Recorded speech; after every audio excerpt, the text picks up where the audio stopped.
Hi, let's do a tour of my prepper's pantry. Make sure you like and subscribe this video. As we go along, I'm going to show you everything that I have preserved myself and put on my shelves, along with long-term storage and short-term storage, and how I use the first in and first out method. This is my prepper's pantry. This is my rotational pantry that I use, and I preserve all the food myself, and some food that I don't preserve myself.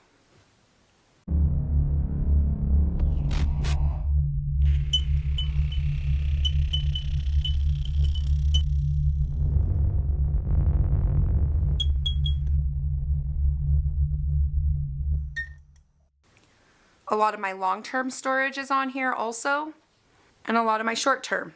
Not only do I have buckets that are filled with wheat berries, but I also have totes that are filled with mylar that I freeze-dried myself. We have peach trees here, so I am constantly preserving peaches.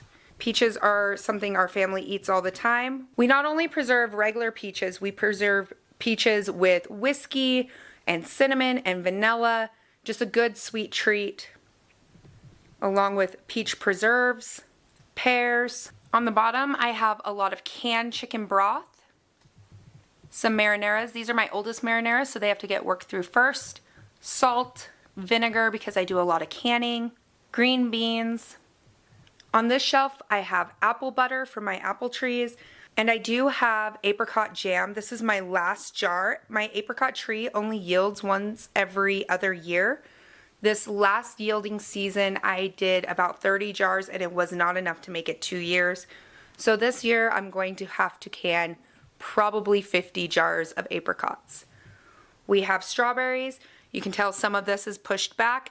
This is jalapeno jelly, but it's the first in, first out. So everything on the edge of the shelf is the oldest, and then the newest is behind it. So then I continue to pull each jar in, which is a perfect example of the first in, first out method. I also have peach jam, jalapeno jam, and some canned meat. This is the normal Keystone canned meat, canned chicken.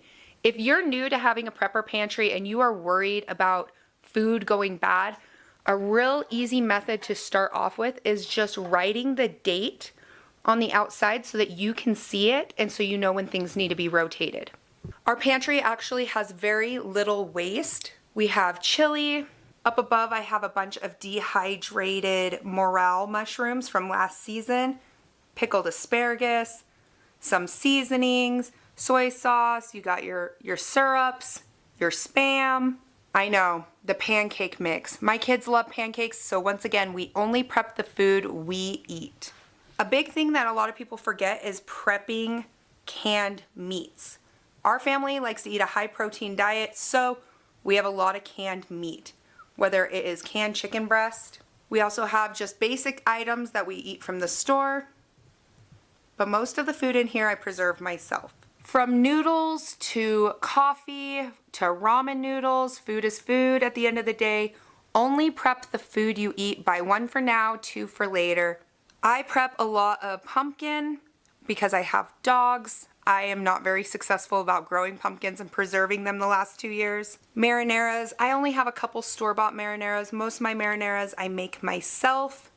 Cherry tomatoes, diced tomatoes, and a bunch of bone broth. On this backside over here, I have pineapples, pickles, carrots, corn. We eat a lot of corn, tuna, candied jalapenos, applesauce, and salsa. Over here we have our wheat berries. There's about 45 pounds of wheat berries stored in the totes. On the bottom I do have some oils. Even though oils can go rancid over time, we use them up. Ramen noodles, some organic flour. That all needs to be mylar'd and put away. In the back we have some baking soda, some number 10 cans, canned meatloaf, some new bone broth that I just did a couple months ago, diced tomatoes. Over here we have some freeze-dried bacon in the back. That's from Dry Wholesalers. Tomato paste, sweetened condensed milk. This is a rotational pantry. If I run out of something upstairs, I'm going to come down and pull it. We also have freeze-dried short ribs, These are all my freeze-dried meals. This is what I just have displayed out. This is not all of it, but it gives you an idea of how to organize. I enjoy organizing my preps. There is some mac and cheese. My son loves to eat mac and cheese. I don't know what your kids love, but mine love mac and cheese, so I do prep a lot of mac and cheese. Up above, we just have some number 10 cans, just of freeze-dried milk, fruit, vegetables, and there's some pasta. Over here, I just finished filling up 2 new totes, so these are going to be moved out.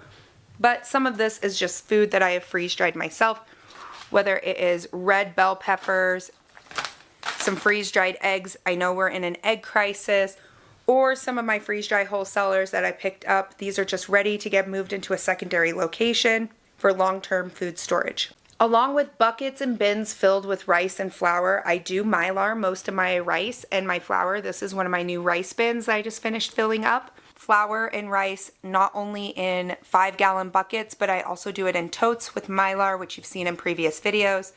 It's just an easy way to store your rice for long term. This bin is filled with just seasonings. Not only do I have a pantry downstairs, but I have my normal pantry in my kitchen. So let's talk about adding things into your prepper's pantry that you and your family and your kids will eat. First, remember, I said it earlier, you only want to prep the foods you and your family will eat.